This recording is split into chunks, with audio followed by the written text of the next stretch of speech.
How are you? Okay, thank you. Sit down, please. গত ক্লাসে আমি তোমাদেরকে ইংরেজি বিষয়ে কিছুটা আলোচনা করেছিলাম সিলেবাস সম্পর্কে। তো তার মধ্যে ছিল গ্রামার। গ্রামার আইটেম আমি গতকাল বলছিলাম যে টোটাল 6টা গ্রামার আইটেম থাকবে। সেই গ্রামার আইটেমগুলো হলো,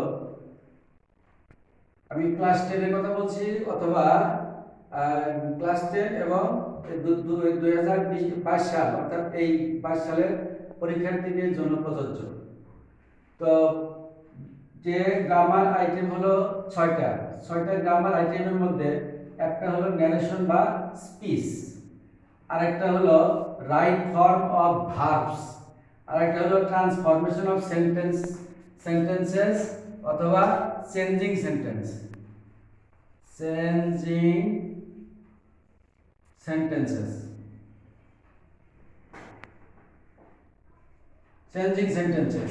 আরেকটা হলো ট্যাগ কোশ্চেন, তারপরে হলো কানেক্টর বা লিঙ্কিং ওয়ার্ডস, তারপরে হলো পাংচুয়েশন এন্ড ক্যাপিটালাইজেশন। এই টোটাল 6টা গ্রামার থাকবে। এই মনে করো এই ন্যারেশন যে বলছি, ন্যারেশনে তোমাকে 4টা দিতে হবে, 4 নাম্বার, আর right form of verb 4 number, আর হলো ট্রান্সফরমেশন অফ সেন্টেন্স এটাও 4 নাম্বার, ট্যাগ কোশ্চেন এটাও 4 নাম্বার, আর কানেক্টরে 4 নাম্বার, আর এটাতেও 4 নাম্বার। তাহলে হিসাব করে আমরা দেখতেছি 6টা আইটেমে 4 নাম্বার করে হলে কত হয়? 4 4 24। আসলে ভালোভাবে পড়াশোনা করলে 24 এর ভিতরে 24ও ভালো যায়। গ্রামারে হইলে অঙ্কের মতোই ফুল মার্কস পাওয়া যায়। তো আজকে তোমাদের যে গ্রামারটা নিয়ে আলোচনা করব, সেই গ্রামারটা হলো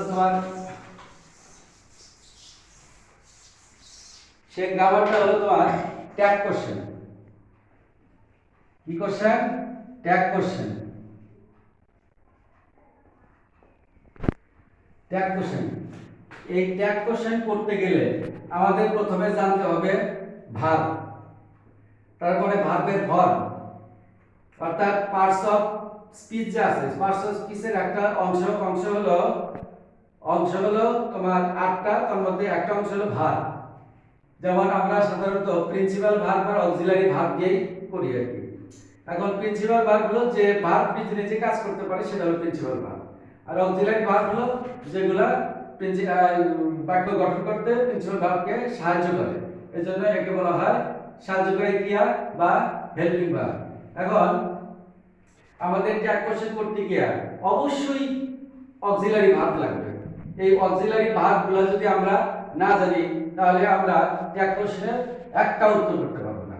যাই হোক, প্রিয় শিক্ষার্থীবৃন্দ, আমি তোমাদেরকে আগে অক্সিলারি ভার্বের তালিকাটা দিচ্ছি। A U X I L I A R Y,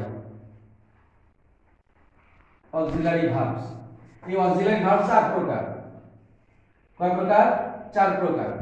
একটা হলো to be verb. To be verb হলো am, is, are, was, were, তারপরে been। এই কটা হলো টু বি ভার্ব। তারপরে হলো two have verb. Two have verb হলো have, has, had। এই তিনটা হলো টু হ্যাভ ভার্ব। তারপরে 3 নাম্বার হলো two do verb. Two do verb. Two do verb হলো ডু, ডাস, ডিড, তারপরে হলো ডান। তারপরে হলো মডাল ভার্ব। 4 নাম্বারটা হলো মডাল ভার্ব। মডাল ভার্ব কি কি দেখো? Shall, should,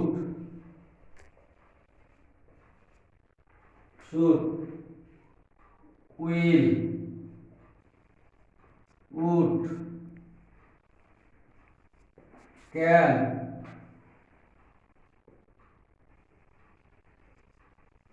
could, may, might, must, তারপরে need, there, D-A-R-E, there, going to,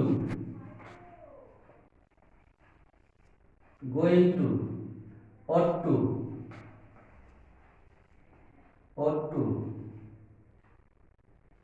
আমার সাথে সাথে তোমরা সবাই লিখে ফেলো, ভালো হবে। ought to পরে হলো used to, am to, is to, are to,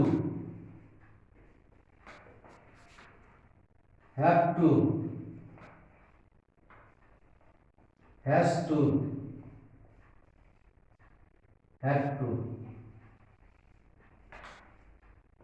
মোট কথা এই চারটা জিনিস আমি লিখছি, যে একটা হলো তোমার to be verb. To be verb হলো am, is, are, was, were, been। To have verb have, has, have।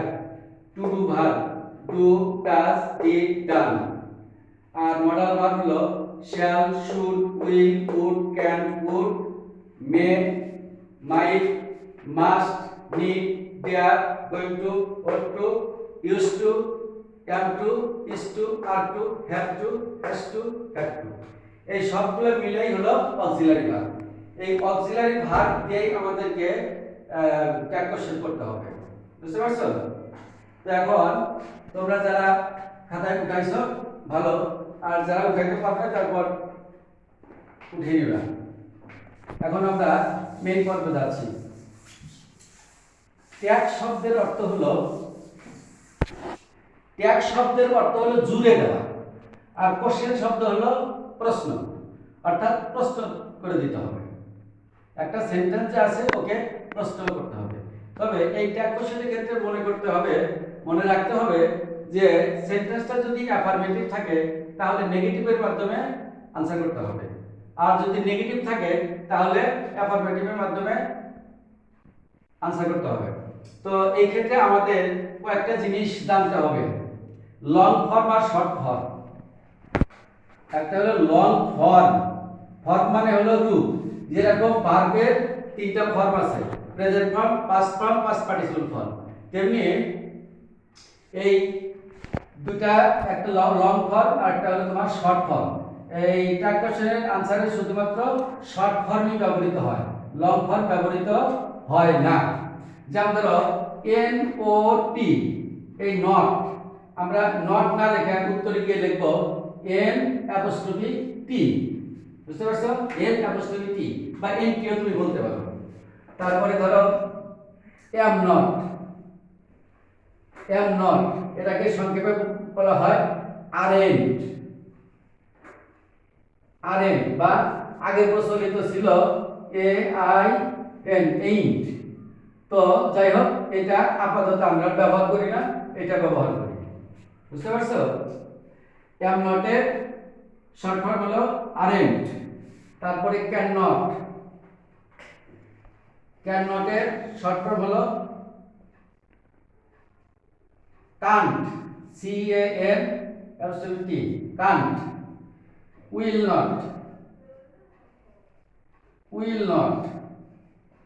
নটের short form হলো ওন্ট। উইল নটের শর্ট ফর্ম হলো কি? ওন্ট। তারপরে তোমার শ্যাল নটের শর্ট ফর্ম হলো তোমার শান্ট। মোটামুটি এই চারটে জিনিসই আমাদের মুখস্থ রাখতে হয়। আর যতগুলা আছে অক্সিলারি ভার্ব আছে, সেই সমস্ত অক্সিলারি ভার্বের সাথে এনটি যুক্ত করলে শর্ট ফর্ম হয়।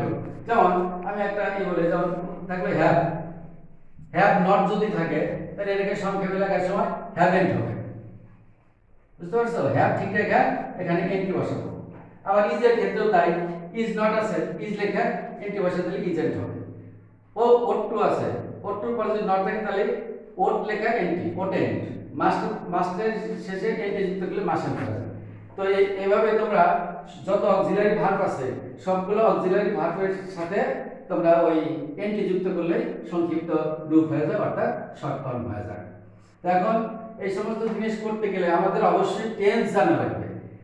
আর এমন কোনো গ্রামার নাই যে টেন্স ছাড়া হয়, এজন্য টেন্সকে বলা হয় tense is the backbone of grammar. যত তুমি গ্রামার করবা, রাইট ফর্ম অফ ভার্ব করো, তারপরে ট্রান্সফরমেশন অফ সেন্টেন্স বলো, তারপরে তোমার এই কানেক্টর বলো, তারপরে তোমার ট্রান্সলেশন বলো, তারপরে ন্যারেশন বলো, ভয়েস বলো, যে কোনো গ্রামার করতে গেলে আমাদের টেন্স করতে হবে। আর টেন্স করার আগে অনেক উপকরণ আছে, যেমন ধরো সাবজেক্ট আছে, অবজেক্ট আছে, সিঙ্গুলার প্লুরাল নাম্বার আছে, অক্সিলারি ভার্ব আছে, প্রিন্সিপাল ভার্ব আছে, আবার ভার্বের ফর্ম আছে, যেমন present form, past form, past participle form. আবার এই ফর্মের উপর ভিত্তি করে দুই প্রকার, একটা হলো স্ট্রং ভার্ব আর উইক ভার্ব। স্ট্রং ভার্ব করে স্ট্রং ভার্বের ফর্মগুলো মুখস্থ করতে হবে অর্থ সহকারে, উইক ভার্বের ফর্মগুলো অর্থ সহকারে মুখস্থ করতে হবে, তারপরে আমরা টেন্স ধরতে পারবো। এই 12টা টেন্স যার ভালোভাবে জানা থাকবে সে ইংরেজিতে মোটেও দুর্বল থাকবে না। আমাদের ছেলেমেয়েরা সাধারণত ইংরেজি দেখে ভয় পায়।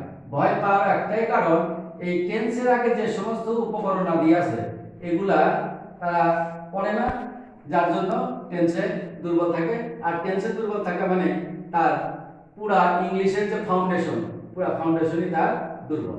এজন্য ফাউন্ডেশনকে শক্ত করতে হলে টেন্সের আগে থেকে সাবজেক্ট, অবজেক্ট, তারপরে তোমার ভার্ব, তোমার ভার্বের form, strong verb, week verb, এই সব কিছু ওকে করে তারপরে টেন্স ধরবা, তারপরে অন্যান্য গ্রামার ধরবা। আচ্ছা, এখন আমরা ট্যাগ কোশ্চেন করতে গিয়েও দেখবা যে লিখব টেন্স। তো এক এক সময় এক একটা টেন্স আসবে। তো এখন তোমরা লং ফর্ম আর শর্ট ফর্ম বুঝছো তো নাকি? যেমন নট, ইংরেজিতে নট অর্থ না, আর এটাকে সংক্ষিপ্তভাবে এন অ্যাপোস্ট্রফি এনটি, এটা হলো যে তোমার ট্যাগ কোশ্চেনের ক্ষেত্রে ব্যবহৃত হয়। এখন আমি তোমাদেরকে বোঝাচ্ছি যে ট্যাগ কোশ্চেন করার নিয়ম, কিভাবে ট্যাগ কোশ্চেন করবা।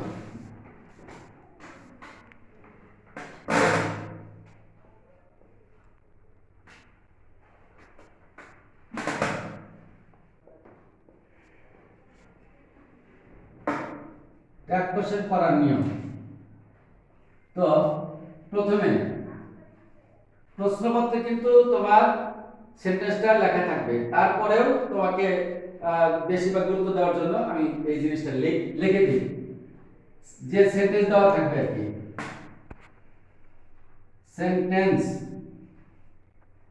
সেন্টেন্সটি লিখে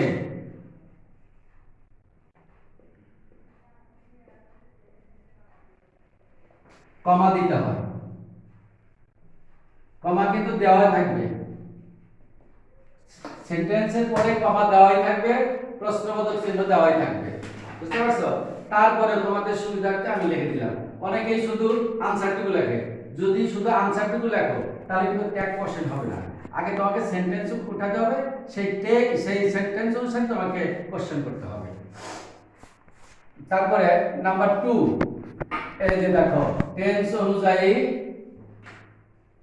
অনুযায়ী অক্সিলারি ভার্ব।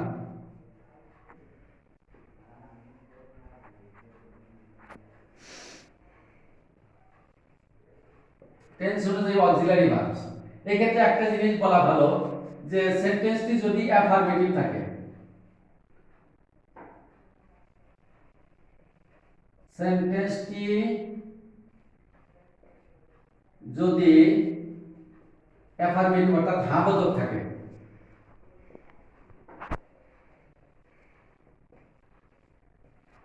অ্যাফার্মেটিভ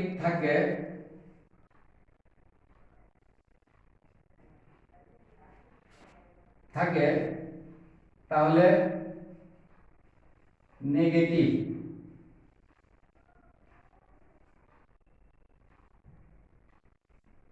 নেগেটিভ এর মাধ্যমে উত্তর লিখতে হয়।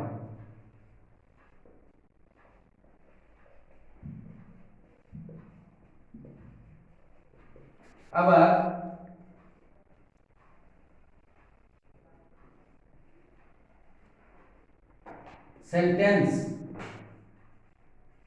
সেন্টেন্সটি যদি তোমার নেগেটিভ থাকে, মানে না বোধক আর কি, নেগেটিভ থাকে তাহলে অ্যাফার্মেটিভ মানে হা বোধকের মাধ্যমে প্রশ্ন করতে হয়। অ্যাফার্মেটিভ এর মাধ্যমে প্রশ্ন করতে হয়।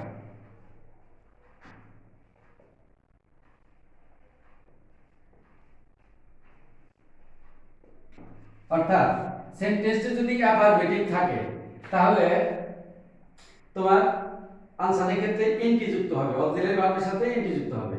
আর সেন্টেন্সে যদি নেগেটিভ থাকে তখন এর এনটি যুক্ত হবে না, শুধু অক্সিলারি ভার্ব বসে তারপরে বাকিটুকু বসে যাবে।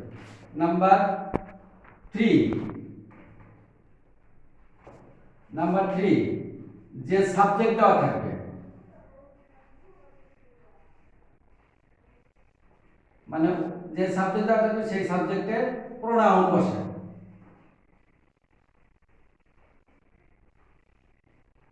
মনে রাখতে হবে সাবজেক্ট যদি নাউন হয় তাহলে তার প্রোনাউন বসাতে হবে। যেমন সাবজেক্ট থাকলে একটা ছেলে মানুষের নাম করিম, তার পরিবর্তে হবে হি।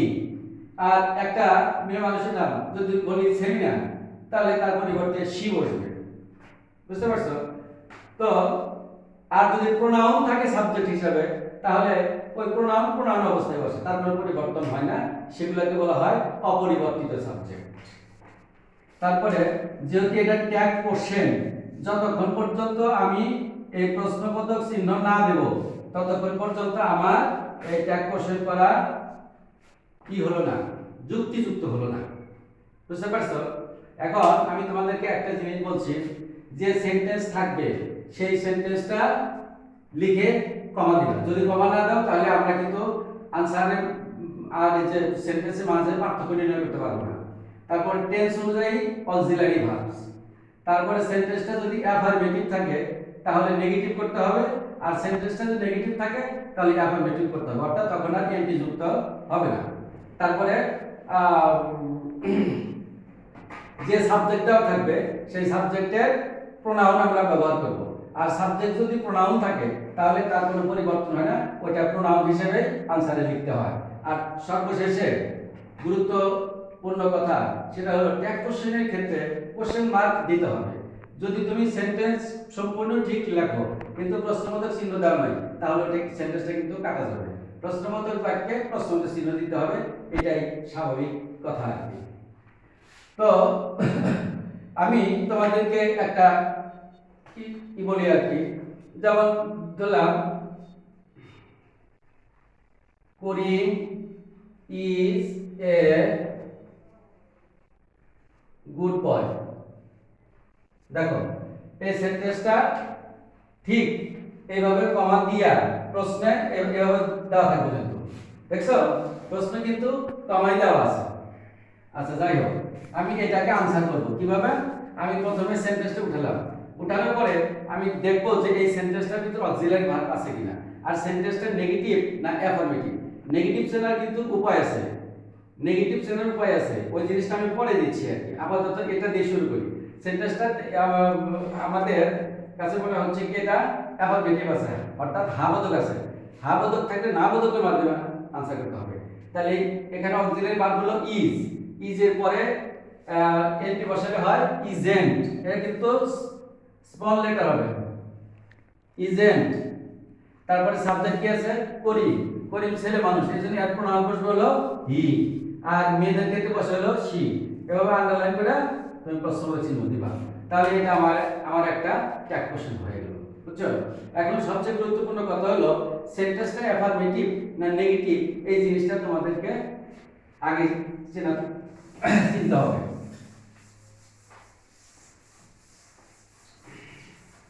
তো নেগেটিভ চেনার উপায় আমি তোমাদেরকে লিখে দিচ্ছি। নেগেটিভ মানে না বলো, না, নেগেটিভ চেনার উপায়,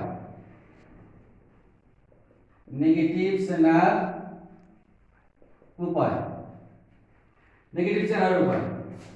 তো লেখো সেন্টেন্সের মধ্যে, সেন্টেন্সের মধ্যে, সেন্টেন্সের মধ্যে নো, নট, সেন্টেন্সের মধ্যে নো, নট, তারপরে নেভার, নাইদার,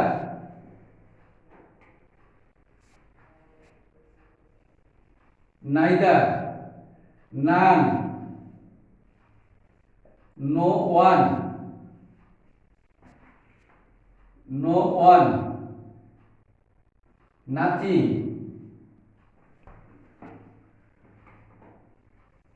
নাথিং। তাহলে এন দিয়ে কয়টা ওয়ার্ড হলো দেখো তো, 1 2 3 4 5 6 7। নোবডি লিখছি, ও নোবডি আছে, nobody.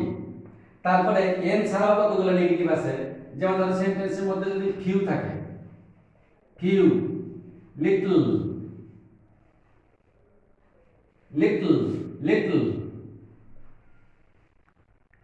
Hardly,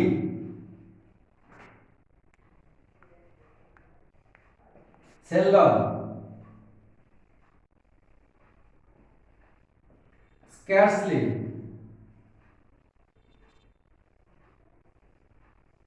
scarcely, rarely, rarely, barely,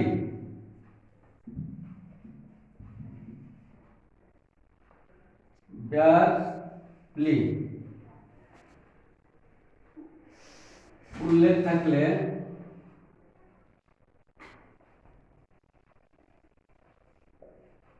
উল্লেখ থাকলে সেন্টেন্সটি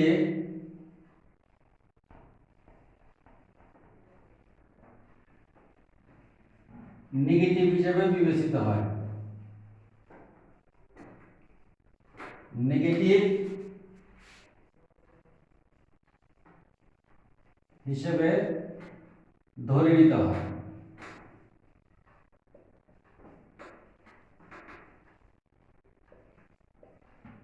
তাহলে দেখো আমরা কিন্তু আগে জানতাম যে নো, নট, নেভার থাকলে ওদের শুধু নেগেটিভ, কিন্তু এখন দেখো এর ছাড়াও নেগেটিভ আছে। যেমন ধরো মোট এই সবগুলাই কিন্তু নেগেটিভ শব্দ, নেগেটিভ ওয়ার্ড। এই no, not, never, neither, none, no one, nothing, nobody, few, little, hardly, seldom, scarcely, rarely, barely, এগুলো যদি সেন্টেন্সের মধ্যে উল্লেখ থাকে তাহলে আমরা ধরবো সেই সেন্টেন্সটা নেগেটিভ। যখন আমরা নেগেটিভ সেন্টেন্স মানে দেখব তখন আমরা আর আনসার করতে গিয়ে এনটি বসাবো না, তখন আমরা এনটি বাদ দিব। যেমন আমি এইভাবে বললাম, we are not, we are not going to Dhaka, we are not going to Dhaka। তাহলে এই সেন্টেন্সটা আমরা উঠাইছি, উঠানোর পরে কি করলাম, এই যে কমা দিলাম, কমা দেওয়ার পরে দেখা গেল অক্সিলারি ভার্ব আছে কিনা, অক্সিলারি ভার্ব আছে আর এর পরে নট আছে, অর্থাৎ সেন্টেন্সটা নেগেটিভ আছে। তাহলে এই যে নেগেটিভের চিহ্নগুলো যে আমি লিখে দিলাম এগুলো কিন্তু তোমাদের খাতায় নোট করে রাখতে হবে, এমনকি মুখস্থ করতে হবে, যাতে তুমি যে কোনো সেন্টেন্স দিলে তুমি বুঝতে পারো যে এটা নেগেটিভ এটা অ্যাফার্মেটিভ। অর্থাৎ এই ওয়ার্ডগুলো যদি কোনো সেন্টেন্সে না থাকে তাহলে বুঝতে হবে সেটা অ্যাফার্মেটিভ, আর এই ওয়ার্ডগুলোর যে কোনো একটা থাকলে সেটা হবে অ্যাফার্মেটিভ। বুঝতে পারছো? তাহলে এই নট এখন আর বসবে না, আর আরএন্ট হবে না, কারণ এখানে নট আছে। নট থাকলে নেগেটিভ, নেগেটিভ থেকে অ্যাফার্মেটিভের মাধ্যমে উত্তর করতে হয়। আর এখানে সাবজেক্ট কি আছে? উই। উই হলো প্রোনাউন, অপরিবর্তিত সাবজেক্ট। এই তো তাই হলো। এখন আরেকটা জিনিস দেখো যে আই হ্যাভ